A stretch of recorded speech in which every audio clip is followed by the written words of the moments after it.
Hello guys, welcome to our channel study by. इस चैनल में हम आपके लिए लेके आते हैं नए नए क्वेश्चंस की सीरीज और आपको प्रैक्टिस कराते हैं प्रीवियस ईयर के question with shortest method available. तो शुरू करते हैं आज की वीडियो। आज की वीडियो शुरू करने से पहले मैं आपको बताना चाहूँगा, अभी परसों ही, अभी 2 दिन पहले ही एसएससी ने अपना एक नोटिफिकेशन भेजा है। उस नोटिफिकेशन में क्या कहा गया है? उस नोटिफिकेशन में कहा गया है कि जब तक कोविड-19 के लिए लॉकडाउन बंद नहीं हो जाता, जब तक कोविड-19 के लिए लॉकडाउन वापस नहीं ले देती सरकार, तब तक पेपर के लिए कोई नोटिफिकेशंस नहीं आएंगे। और पेपर होने से पहले भी जो आपके मेंस के पेपर बचे हुए हैं, जो आपके एसएससी के रिजल्ट बचे हुए हैं और जो भी आपके लिए आपके नए अपडेट्स हैं, वो पेपर होने से 1 महीने पहले आपको बता दिया जाएगा। तो अभी आपको टेंशन लेने की कोई ज़रूरत नहीं है। अभी कम से कम 2-3 महीने तक कोई भी एसएससी का कोई भी पेपर नहीं होने वाला। तो अपने स्टे काम रहिए और अपनी पढ़ाई करते रहिए, पढ़ाई को कंटिन्यूशन में बनाए रखिए। तो आज के लेक्चर जो है हमारा वो है ज्योमेट्री। शुरू करते हैं आज का ज्योमेट्री का लेक्चर। क्या है आज के लेक्चर में? Question number 1। क्वेश्चन नंबर 1 क्या कहता है? सब पढ़िए क्वेश्चन को। पहले क्वेश्चन को ध्यान से पढ़ना सीखो। क्वेश्चन को 1 बार नहीं, 2 बार नहीं, 3 बार कम से कम ध्यान से पढ़ो। धीरे धीरे आदत पड़ जाएगी और एक बार में क्वेश्चन समझ में आ जाएगा। तो क्वेश्चन क्या कहता है? In the triangle ABC. अब इसने क्वेश्चन में क्या कहा है? देखो क्या कहा है, इन द ट्राइंगल एबीसी, मतलब कि कोई ना कोई ट्राइंगल एबीसी है। तो हमने तुरंत एबीसी ट्राइंगल बना लिया। क्या बना लिया? एक एबीसी ट्राइंगल बना लिया। In the triangle ABC. अब कहा है इन्होंने एंगल BAC इज 50 डिग्री। अब आप साथ के साथ इंफॉर्मेशन जो भी आपको दे रखी है, जो भी इंफॉर्मेशन आपको गिवन है, उसे साथ के साथ अपने ट्राइंगल में अप्लाई करते चलो। मैंने आपको क्या बताया था? मैंने आपको कुछ थ्योरम्स बता दिए जो आपको क्वेश्चन को इजी करने में हेल्प करेंगी। ठीक है ना? तो अब हम थ्योरम्स को हम क्वेश्चंस के माध्यम से रिवाइज करेंगे बार बार, जिससे आपके माइंड में वो अच्छे से सेट हो जाए। तो क्या कहा गया है पहले क्वेश्चन में? सब पढ़ो, मेरे साथ पढ़ो। In the triangle ABC. अब इन द ट्राइंगल एबीसी, तो हमने ट्राइंगल बना लिया ABC. Angle BAC is 50 degree. BAC ये वाला तो हुआ, ये वाला एंगल हमें क्या दे दिया? 50 डिग्री। ठीक है। And the bisector of angle ABC। Angle ABC ये वाला हुआ, इस एंगल का बाइसेक्टर ये खींच दिया हमने। And ACB meet at P। भाई इस एंगल का बाइसेक्टर और इस एंगल का बाइसेक्टर P पॉइंट पे मिलते हैं। इस लाइन का तो मतलब हुआ the bisector of angle ABC and angle ACB meet at P। The bisector, हमने बाइसेक्टर खींच दिया और इस वाले एंगल का भी बाइसेक्टर खींच दिया, वो मीट करते हैं P पे। तो बाइसेक्टर है तो ये B/2 होगा और ये भी B/2 होगा, ये C/2 होगा और ये भी C/2 होगा। बाइसेक्टर, बाइसेक्टर का मैंने आपको कई बार मतलब बताया है। क्या होता है? बाय का मतलब क्या होता है? 2। बाय का मतलब क्या होता है? 2। और सेक्टर का मतलब क्या होता है? 2 भाग। जो किसी चीज को 2 बराबर भागों में बांट दिया जाए, 2 बराबर भागों में बांट दिया जाए, 2 बराबर भागों में बांट दिया जाए, तो उसे क्या कहते हैं? बाइसेक्टर। तो हमने एंगल B को 2 बराबर भागों में बांट दिया, एंगल C को 2 बराबर भागों में बांट दिया। बांट दिया नहीं? बांट दिया। अब दोनों को बांट दिया। अब हमसे क्या पूछा गया है? अब हमसे पूछी गई है एंगल BPC की वैल्यू। किसकी? एंगल BPC, यानी इस वाले एंगल की हमसे वैल्यू पूछी गई है। क्या पूछी गई है हमें वैल्यू? एंगल BPC ये हमसे पूछ गया। तो अब आप सब सोचो कैसे कैसे निकाल सकते हैं। अगर आप ध्यान से देखो तो मैंने आपको इसकी एक थ्योरम बताई थी। क्या थ्योरम बताई थी मैंने डायरेक्ट आपको? कि अगर कोई ट्राइंगल ABC है, अगर कोई ट्राइंगल ABC है, ठीक है ना, ABC हमने इसे नाम दे दिया, और इसका बाइसेक्टर मतलब एंगल B और एंगल C के बाइसेक्टर अगर कोई मिलते हैं और हमें ये वाला एंगल निकालना हो, तो ये वाला एंगल का मैंने आपको सिंपल फॉर्मूला बताया था, 90 + A/2। मतलब ये आपको जो भी एंगल दे रखा हो उसमें उसका हाफ करो और 90 प्लस कर दो, तो आपका BPC निकल जाएगा। BPC निकल जाएगा तो मैंने आपको बताया था ना, तो आपको क्या करना है? इस एंगल का हाफ, तो इस एंगल का हाफ क्या हो गया? 25। 90 + 25 मतलब क्या हो गया 115 डिग्री। ये क्या हो गया आपका आंसर, ये क्या हो गया आपका आंसर। ये मैंने आपको थ्योरम में पढ़ाया है क्या, 90 प्लस a/2, तो ये क्या थ्योरम है, पहले पढ़ाई है। अब आप सोचोगे कि ये आया कैसे, तो आप देखो angle A plus angle B plus angle C क्या होता है,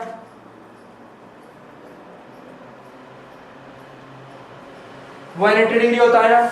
angle A plus angle B plus angle C क्या होता है 180 डिग्री। और अगर मैं इसे सबको 2 से डिवाइड कर दूं तो क्या होगा a/2 plus b/2 plus c/2 क्या होगा 90 डिग्री।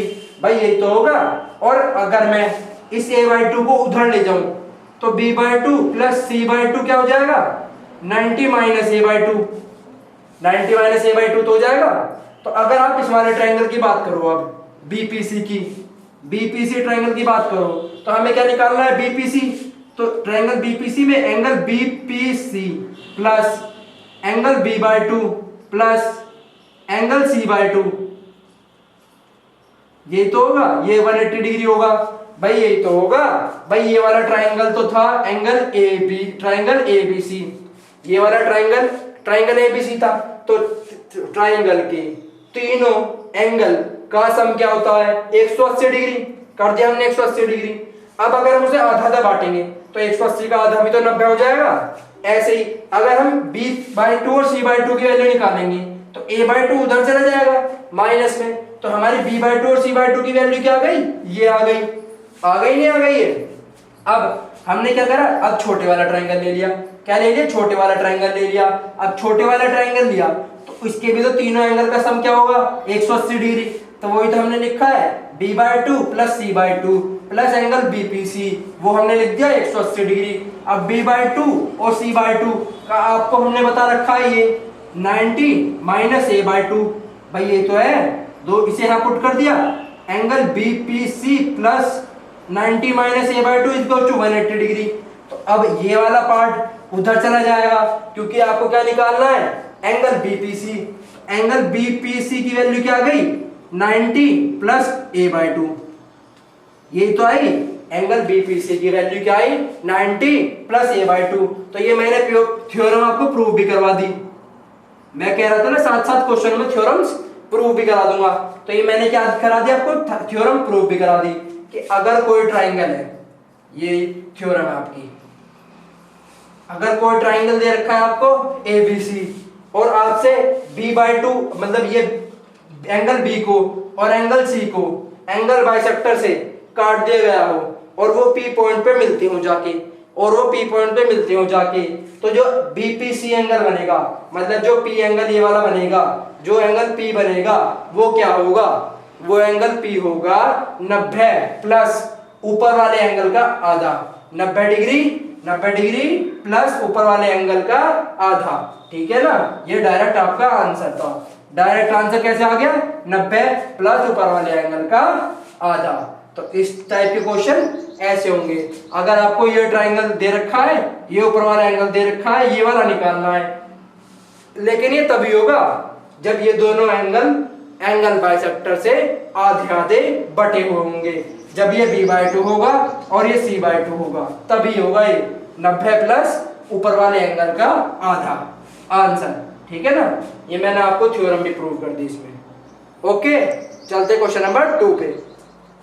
तो आते हैं अब क्वेश्चन नंबर 2। किस पे, क्वेश्चन नंबर 2। क्वेश्चन नंबर 2 में हमसे क्या कहा गया है, 2 circles of same radius intersect each other at P and Q। पहली लाइन पढ़ो, आराम से पढ़ो। 2 सर्कल्स सेम रेडियस के हैं, इंटरसेक्ट कर रहे हैं एक दूसरे को P और Q पॉइंट पे। 2 सर्कल बना लिए, सेम रेडियस के बना लिए, ठीक है ना, और ये इंटरसेक्ट कर रहे हैं आपस में P और Q पॉइंट पे। भाई P Q पॉइंट पे हमने इंटरसेक्ट करवा दिए, ये P पॉइंट हो गया, ये Q पॉइंट हो गया। अब सेम रेडियस है तो उसे दिखाने की जरूरत तो है नहीं, तो हमने मान लिया कि ये दोनों सर्कल सेम रेडियस के हैं। ठीक है ना, क्या कहा गया था, 2 सर्कल बनाए सेम रेडियस के, मान लिया सेम रेडियस के हैं, इंटरसेक्ट करते हैं एक दूसरे को P और Q पे, P और Q पे इंटरसेक्ट करते हैं। तो ये हमने P और Q पे इंटरसेक्ट करवा दिए। दूसरी लाइन पढ़ो, if the length of common code is 30। अब कॉमन कोड यही तो होगी इसकी भाई, ये वाली कोड, सर्कल की कोड क्या होती है? कोई भी पार्ट, कोई भी लाइन जो सर्कल को जोड़ती हो, दोनों पॉइंट, मतलब दोनों पॉइंट को, दो पॉइंट को जोड़ती हो, सर्कल के दो भी पॉइंट को। ये भी एक कोड है, ये भी एक कोड है, ये भी एक कोड है, ये भी एक कोड है, ये भी एक कोड है। और डायमीटर सर्कल की लार्जेस्ट कोड होती है। क्या? इस बात को ध्यान रखना है। क्या रखना है? डायमीटर सर्कल की लार्जेस्ट कोड होती है। सर्कल के अंदर कोई भी लाइन जो दो पॉइंटों को जोड़ती हो, जो दो पॉइंटों को जोड़ती हो, उसे हम क्या कहेंगे? कोड। और जो डायमीटर होता है सर्कल का, वो लार्जेस्ट कोड कहलाती है सर्कल की। तो अब हमसे क्या कहा गया? If the length of the common code, ये कॉमन कोड दे दी हमें भाई, ये इस वाले सर्कल में भी आएगी ये PQ, और ये इस वाले सर्कल में भी आएगी PQ। तो if the length of the common code is 30 centimetre. अब हमें क्या दे दी? ये 30 दे दी, पूरी की पूरी 30 दे दी। And the distance between the centre of two circle is 40 centimetre. मतलब नहीं, सेंटर ऑफ टू सर्कल तो हमें दे दिया 40, और ये दे दी हमें 30। क्या दे दी? कॉमन कोड तो ये है ना, कॉमन कोड दे हैं ना ऊपर से नीचे वाली PQ, तो PQ में दे दी 30, और centre of the two circles के बीच में हमें क्या दे दिया? 40। भाई ये सेंटर ऑफ सर्कल O, ये centre of circle O dash. अब इन दोनों के बीच का डिफरेंस हमें दे दिया 40। यहां देखो ध्यान से भाई, ये दो सर्कल है। क्या देखो? ये दो सर्कल है। अब एक सर्कल अगर R रेडियस का है, R रेडियस का, ठीक है, दूसरा सर्कल भी R रेडियस का है, R रेडियस का है। तो ये पार्ट तो इसमें कॉमन हो गया ना भाई, ये पार्ट इस वाले ने भी ले लिया और इस वाले ने भी ले लिया, ठीक है ना। तो इस वजह से इन्होंने क्या कहा है कि जो सेंटर ऑफ सर्कल है उनके बीच का डिफरेंस तो क्या है? 40। मतलब इस सर्कल से इस सर्कल के बीच की दूरी इन्होंने 40 बता दी, लेकिन इसमें कुछ दूरी क्या है? कॉमन भी है, तो वो 40 में नहीं आएगी, ठीक है ना। अब इन्होंने कोड की एक लेंथ दे दी 30, कोड की लेंथ क्या दे दी? 30। तो अब इस तरह के क्वेश्चन पेपर में बहुत आते हैं। अब हमसे क्या पूछ रहे हैं इन्होंने? Then what is the radius of the circles. हमसे पूछा रेडियस ऑफ द सर्कल्स। ये रेडियस ऑफ द सर्कल होगी, ये रेडियस ऑफ इस सर्कल होगी, होगी कि नहीं होगी? दो सर्कल बना दिया आपने, एक कॉमन कोड बना दी PQ, तो दोनों सेंटर के बीच का डिस्टेंस आपने दे दिया 40, कॉमन कोड की लेंथ क्या दे दी? 30। अब आपको क्या निकालनी है? रेडियस ऑफ सर्कल निकालनी है। क्या निकालनी है? Radius of circle. तो इस सर्कल की रेडियस क्या होगी? OP, और इस सर्कल की रेडियस क्या होगी? O डैश P, यही तो होगी। तो इसके रेडियस को निकालना है। तो अब ध्यान से देखो, इसे मैंने बाहर बना दिया। कैसे बाहर बना दिया? ऐसे बाहर बना दिया। ये क्या है? ये तो बन गया डायग्राम अंदर, ये P है, ये O है, ये O डैश है, ठीक है ना। ये आपको पूरी दिया 40, नहीं ये पूरी दिया आपको 30, और ये पूरी दिया आपको 40, ठीक है। तो आपको एक निकालना है कि आपकी OP कितनी है या O डैश P कितनी है, क्योंकि OP और O डैश P बराबर है, क्योंकि यहाँ पे हमने क्या लिए थे? सेम रेडियस के सर्कल लिए थे ना, सेम रेडियस के सर्कल लिए थे, तो OP और O डैश P बराबर है। अब आपको OP और O डैश P निकालना है। तो कैसे निकालोगे? जब आपको ये दे रखा हो 40, तो ये जो लाइन होती है, जो आपकी कॉमन कोड होती है, वो हमेशा जो हमारी जो सर्कल के बीच का डिस्टेंस है, जो सर्कल के बीच का डिस्टेंस है, उसे दो भागों में बांटती है। तो इधर की क्या होगी? 20, इधर की क्या होगी? 20। ऐसे ही ये जो आपकी सर्कल के बीच के डिस्टेंस, रेडियस के बीच के डिस्टेंस होती है, ये कॉमन कोड को दो भागों में बांटती है, बराबर भागों में। तो ऊपर की 15 और नीचे की भी 15, ठीक है ना। ऊपर की भी 15, नीचे की भी 15, इधर की भी 20, उधर की भी 20। ये जो पॉइंट है, ये आपको हर चीज को दो भागों में बांट देता है। पूरे वाली लाइन को भी दो भागों में बांट दिया, ऊपर 15 नीचे 15। ऐसे ही इसमें भी दो भागों में बांट दिया, इधर 20 और उधर 20, तभी तो 40 होगा। 20 और 20 40, 15 और 15 30, ठीक है ना। ये हमने ऐसे बांट दिया। अब बांट दिया तो आपको मैंने बताया हुआ है 15, 20 और 25 क्या होता है? ट्रिपलेट। 15, 20 और 25 क्या होता है? ट्रिपलेट। तो ये क्या हो गया आपको 20 यहाँ है 15 यहाँ है, तो आपकी इसके साइड हो गई 25, आपकी एक साइड हो गई 25। ये क्यों 25 हो गई? क्योंकि ये 90 डिग्री पे कट करता है, क्योंकि ये जो कोड है और जो ये रेडियस है ये आपस को 90 डिग्री पे कट करती है। क्योंकि आप यहाँ मानो आप इस रेडियस को परपेंडिकुलर डाल दिया आपने, तो ये 90 डिग्री पे तो कट कर रही है, 90 डिग्री पे कट कर रही है ना, तो ऐसे ही ये कोड और ये रेडियस आपस में 90 डिग्री पे कट करती है।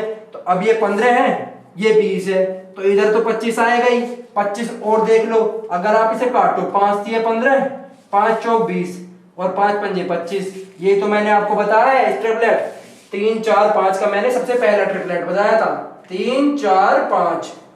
अब 3 का मल्टीपल क्या है 15, 4 का मल्टीपल क्या है 20 और 5 का मल्टीपल क्या है 25। तो ये क्या हो गया 15 20 25। डायरेक्ट आंसर क्या आ गया ओपी का? ओपी का आंसर क्या आ गया 25।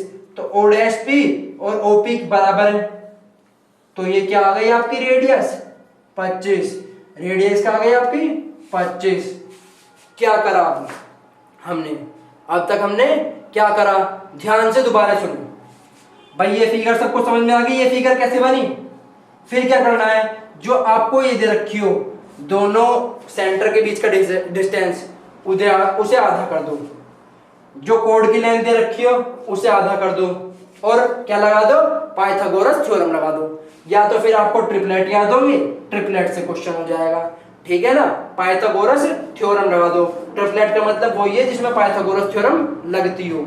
तो ट्रिपलेट लगाओगे या पाइथागोरस थ्योरम लगाओगे, तो आंसर क्या आ गया आपका? रेडियस 25। Direct answer. क्या करना है? कुछ नहीं करना, इसका आधा इसका आधा और बस उसमें थ्योरम लगा देनी है, पाइथागोरस थ्योरम, ठीक है ना। तो ये क्वेश्चन नंबर हो गया हमारा सेकंड। तो चलते हैं क्वेश्चन नंबर 3 पे।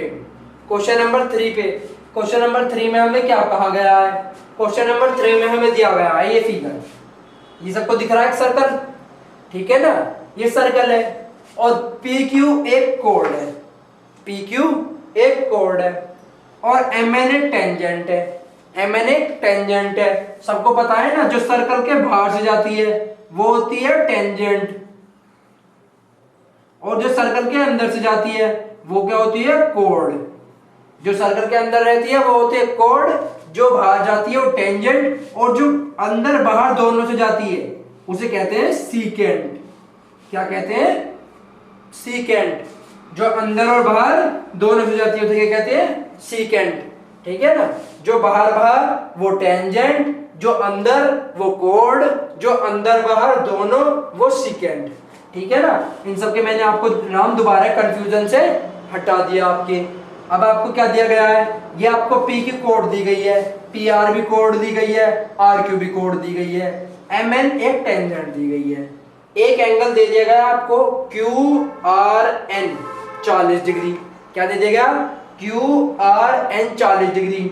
और आपसे क्या पूछा गया है? देखिए एक एंगल और दिया गया है आपको, आर क्यू पी दिया गया है 46 degree, 46 degree, R Q P 46 degree. अब आपको निकालना क्या है? एक्स वाई और जेड, एक्स वाई जेड की आपको वैल्यू निकालनी है। तो कितना सिंपल क्वेश्चन है, अगर आप ध्यान से देखो इसके दो तरीके बताता हूं मैं आपको। एक तो तरीका है निकालने का ही, और एक थोड़ा सेंस से भी हो जाते हैं क्वेश्चन, कभी कभी थोड़ा सेंस से भी हो जाते हैं। थोड़ा तो अपना सेंस को थोड़ा उठा के रखना। ऐसा कुछ नहीं है कि आपको सोल्व करोगे तभी नंबर मिलेंगे, वहां तो ऑप्शन टिक करना है ना। क्या करना है? Option tick. तो ऑप्शन टिक करने के लिए अगर आप देखो, ये कोई ट्रायंगल है, ट्रायंगल में एक एंगल आपको दे दिया 46 डिग्री, ठीक है ना। उस ट्रायंगल में दूसरे दो एंगल क्या है? x डिग्री और z डिग्री है, नहीं है भाई? एक 46 डिग्री, एक x डिग्री और z डिग्री। तो आप ध्यान से देखो, अगर एक 46 डिग्री हो गया, 46 डिग्री हो गया, तो x और z में से एक ना एक एंगल को लास्ट में 4 आना पड़ेगा, तभी तो 180 बनेगा भाई। सारे एंगल का सम क्या होता है? a प्लस बी प्लस सी का क्या सम होता है? 180 डिग्री। 180 डिग्री का मतलब क्या है? लास्ट में 0 आ रहा है। 0 आने के लिए आपके पास 6 तो है, 6 में प्लस 4 करोगे जब तो 0 आएगा, 6 में प्लस 4 करोगे जब तो 0 आएगा। मतलब कि x और z में कोई ना कोई एक एंगल, कोई ना कोई एक एंगल के पीछे हमेशा 4 होगा, तभी तो बन सकता है 180 सम। भाई 4 होना चाहिए, चाहे वो किसके पीछे भी 4 हो। तो सबसे पहले ये चेक कर लो, आपने x की देखी 40, गलत नहीं, x की देखी 40 तो ये नहीं बैठ सकता, z की देखी 4 ये बैठ सकता है। भाई x और z में से कोई भी एक 4 होगा, जब भी तो सम 180 आएगा, ठीक है ना, क्योंकि 6 हमें दे रखा है, 6 4 10 होता है, जब भी तो 0 आएगी पीछे, हमें लानी 0 है ना, तो ठीक है ना। तो अब इसमें क्या हो गया आपका, पहला आपने x चेक करा 4 नहीं है, तो मतलब ये तो गलत ही होना चाहिए। अगर z चेक करा तो आपके पास 4 है, तो ये क्या हो सकता है, सही हो सकता है। आपने क्या करा x 6, भाई 6 और 6 करोगे 12 आ जाएगा, लास्ट में 2 आ जाएगा, मतलब कि नहीं है। 0 चेक करा, 6 में 0 प्लस करोगे, जब भी 6 बनेगा यूनिट डिजिट, हमें क्या चाहिए यूनिट डिजिट 0, तो यूनिट डिजिट 0 कैसे बन सकता है, सिर्फ 4 प्लस करके, या तो x में 4 हो या तो y में 4, z में 4 हो। तो x में यहाँ पे 4 है, नहीं है, यहाँ पे z में 4 है, नहीं है, यहाँ पे 4 है, नहीं है, यहाँ पे 4 है, नहीं है, किसमें भी 4 नहीं है, तो सब गलत हो गए। सिर्फ एक ही ऑप्शन बचा जिसमें z में 4 है। अब इस ऑप्शन को चेक करके देख लो। अब आप देखो 40 प्लस 94 प्लस 46, अगर 180 डिग्री बन रहा है तो देखो, तो भाई ये x हो गया 40, z हो गया 94, 46 आपका q हो गया, तो जब भी तो 180 डिग्री बनेगा, तो ये क्या हो गया आपका 6 इधर चला गया 100 और 40 40 180, तो 180 डिग्री बन गया, तो ये क्या हो गया आपका पक्का हो गया आंसर, ठीक है ना। तो हमने कैसे किया, ये हमने किया थोड़ा सेंस लगा के सवाल, इस क्वेश्चन को हमने कैसे किया, सेंस लगा के। अब करते हैं मेथड से।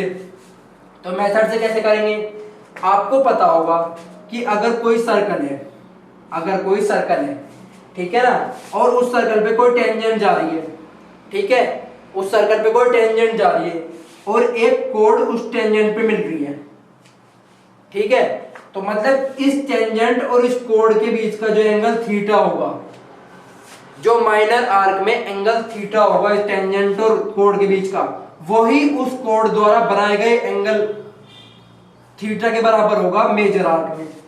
जो माइनर आर्क में एंगल थीटा बनेगा, जो कि टेंजेंट और कोड से बनेगा, वही ऊपर बने हुए मेजर आर्क में भी एंगल बराबर होगा। मतलब ये एंगल अगर 40 है तो x भी हमेशा 40 ही होगा, और 46 और 40 प्लस करोगे तो आपका क्या हो गया 86, तो आपको 86 में 94 प्लस करोगे जब भी तो z आएगा, तो x भी निकल गया, z भी निकल गया। अब क्या कर दिया हमने, ये क्या हो गया हमारा x z 90, ये क्या हो गया आपका z 94 और ये क्या हो गया आपका 40। अब आप 94 प्लस 40 कर दोगे तो क्या हो गया आपका 94 और 40 प्लस करोगे तो फिर आप में 46 प्लस करना पड़ेगा y लाने के लिए, तो y की वैल्यू क्या आ गई 46। तो कैसे करा आपने, इसमें एक ही प्रॉपर्टी लग रही थी कि अगर कोई कोड, क्या कोई कोड और कोई टेंजेंट आपस में मिलती हैं, उनके बीच का जो थीटा एंगल है माइनर वाला, माइनर आर्क का, वही मेजर आर्क में भी एंगल थीटा होता है, ठीक है ना। तो ये क्या हो गया आपकी इंपॉर्टेंट थ्योरम।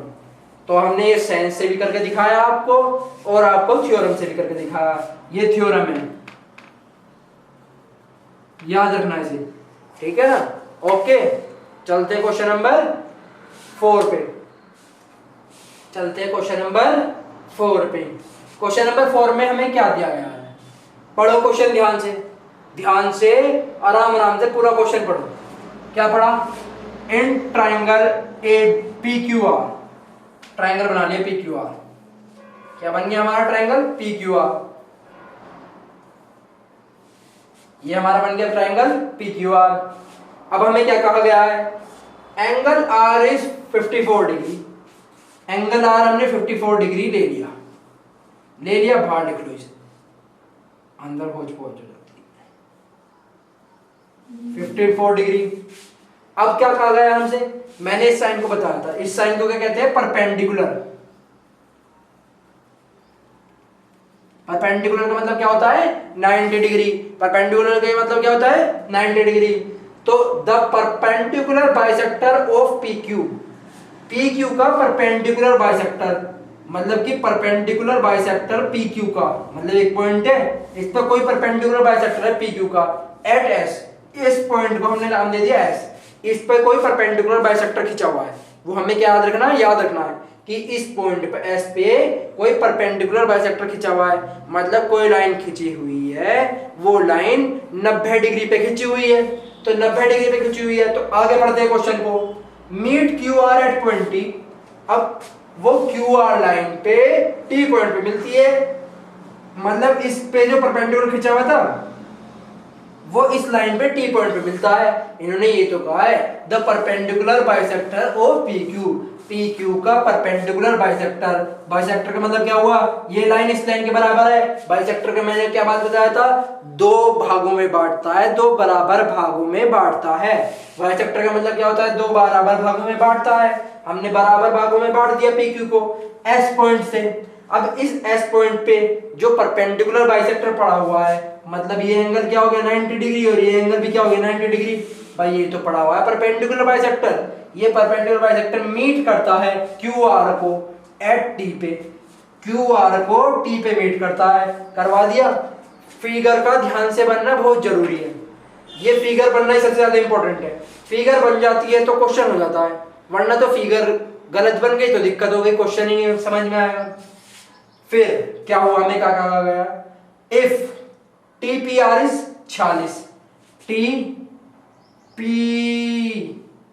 भाई हमसे टी पी पूछा गया है तो टी से पी को जोड़ोगे जब तो टी पी आर बताया गया एंगल, तो टी पी आर एंगल ये तो होगा। टी पी आर हमें दे दिया 46 डिग्री। क्या दे दिया हमें, T P R 46 degree. T P R हमें दे दिया 46 degree. Then what is the value of P Q R, P Q R की वैल्यू निकालनी है। समझे आप, बड़ा बना देता हूं मैं इस ट्रायंगल को, ये देखो बड़ा बन गया। ये ट्रायंगल है, क्या बना ट्रायंगल, पी आर क्यू, ठीक है। अब आपको क्या बताया गया है, पी क्यू का परपेंडिकुलर बाइसेक्टर एस वो मिल रहा है यहाँ पे टी पे, तो एस टी को यहाँ पे मिल रहा है, परपेंडिकुलर बाइसेक्टर है, परपेंडिकुलर बाइसेक्टर है, ठीक है, हो गया सब। अब हमें क्या पी क्यू आर दिया गया है हमें 46 डिग्री, और आर क्या हमारे पास 54 डिग्री पहले से ही है। आर 54 डिग्री है, पी क्यू आर हमें 46 डिग्री दिया गया है। ये मतलब हमें पहले परपेंडिकुलर बाइसेक्टर दिए गए हैं। क्या दिए गए हैं हमें, परपेंडिकुलर बाइसेक्टर। तो ये क्या हो गए 90 डिग्री के हो गए, अपने आप पता चल गया ये इसके बराबर हो गया, क्योंकि परपेंडिकुलर बाइसेक्टर दिया गया है, दिया गया है, नहीं दिया गया है। अब आप देखो, देखा आपने, ये 46 है 54 है, तो ट्राइंगल का सम क्या होता है 180 डिग्री। तो ये कितना हो गया 80 तो हो गया, 46 और 54 कितना हो गया 100, बचा हुआ क्या 80। तो 80 हो गया इस ट्रायंगल का सम, 180 कंप्लीट हो गया, इस ट्रायंगल का सम 180 कंप्लीट हो गया। बचा हुआ ये कितना हो गया फिर 100, क्योंकि एक स्ट्रेट लाइन का सम भी तो 180 होता है, एक स्ट्रेट लाइन का सम भी 180 होता है, एक ट्रायंगल का सम भी 180 होता है एंगल का। तो ये कितना हो गया 100, ये कितना हो गया था हमारा 80, ये अब हमारा हो गया 100। अब ये लाइन इस लाइन के बराबर है तो क्या होगा, और ये 90 डिग्री है तो ये लाइन इस लाइन के बराबर है, और ये वाली लाइन इन तीनों के बराबर है, ठीक है ना, ये सब बराबर है। तो आपने क्या देखा कि ये वाला एंगल x डिग्री हमने मान लिया, और ये वाला एंगल भी अगर हम x डिग्री मान लें, ठीक है ना, ये वाला एंगल भी x डिग्री होगा, ये वाला एंगल भी x डिग्री का होगा, क्योंकि ये लाइन इस लाइन के बराबर है और ये लाइन इस लाइन के बराबर है, ये लाइन इस लाइन के बराबर है और ये लाइन इस लाइन के बराबर है, क्योंकि ये भी तो परपेंडिकुलर बाइसेक्टर है, ठीक है ना। तो ये x हो गया, ये भी x हो गया, अब दोनों x हो गए और आपका ये हो गया 100, तो 2x प्लस 100 डिग्री इसको टू फिर 180 डिग्री। भाई इसका सम भी तो, ये भी तो एक ट्रायंगल है, इस ट्रायंगल का सम भी तो 180 ही होगा, 180 होगा, तो 2x प्लस 100 डिग्री, तो 2x की वैल्यू क्या आ गई 80 और x की वैल्यू क्या आ गई 40 डिग्री। मतलब कि ये एंगल आपका कितना हो गया 40 डिग्री और ये भी आपका हो गया 40 डिग्री। भाई ये भी आपका हो गया 40 डिग्री और ये भी एक आपका हो गया 40 डिग्री, ठीक है ना, ये आपका निकल के आ गया, ठीक है ना। अब आप बताओ ये जो आपकी ये जो लाइन है, ये लाइन इसको भी तो हाफ में बांट ली थी, ये 50 डिग्री और ये 50 डिग्री, जब भी तो ये 40-40 निकले हैं, ये 90-50-40 90-50-40। अब आप इसे कैसे भी कर लो कि हमने इसे क्या, ये इसके बराबर है और ये इसके बराबर है, तो ये एंगल बराबर है भाई, ये वाली इस साइड के बराबर है, ठीक है ना, ये इस साइड के बराबर है तो इसके सामने वाले एंगल बराबर होंगे। ये 100 को आधा आधा बांट दो 50-50, बचे हुए 40-40, ऐसे तो निकल जाएगा। सम आपको 180 बनाना है, कैसे भी बनाओ, सम 180 बनाना है, इधर का 180 बनाना है, उधर का 180 बनाना है। हमें ये दोनों साइड बराबर दी गई है, तो इनके सामने वाले एंगल बराबर, तो 100 को आधे में बांट दिया 50-50, तो ये कितने आ गए 40-40। या तो ऐसे कर लो, ये साइड इस साइड के बराबर है और ये साइड इस साइड के बराबर है। भाई ये साइड इस साइड के बराबर है, क्यों? क्योंकि ये जो साइड इस पे परपेंडिकुलर पड़ी हुई है ये इसे भी दो भागों में बांट रही है और ये दोनों भाग बराबर है, ठीक है ना। तो कैसे भी कर लो, आंसर क्या आएगा आपका 40।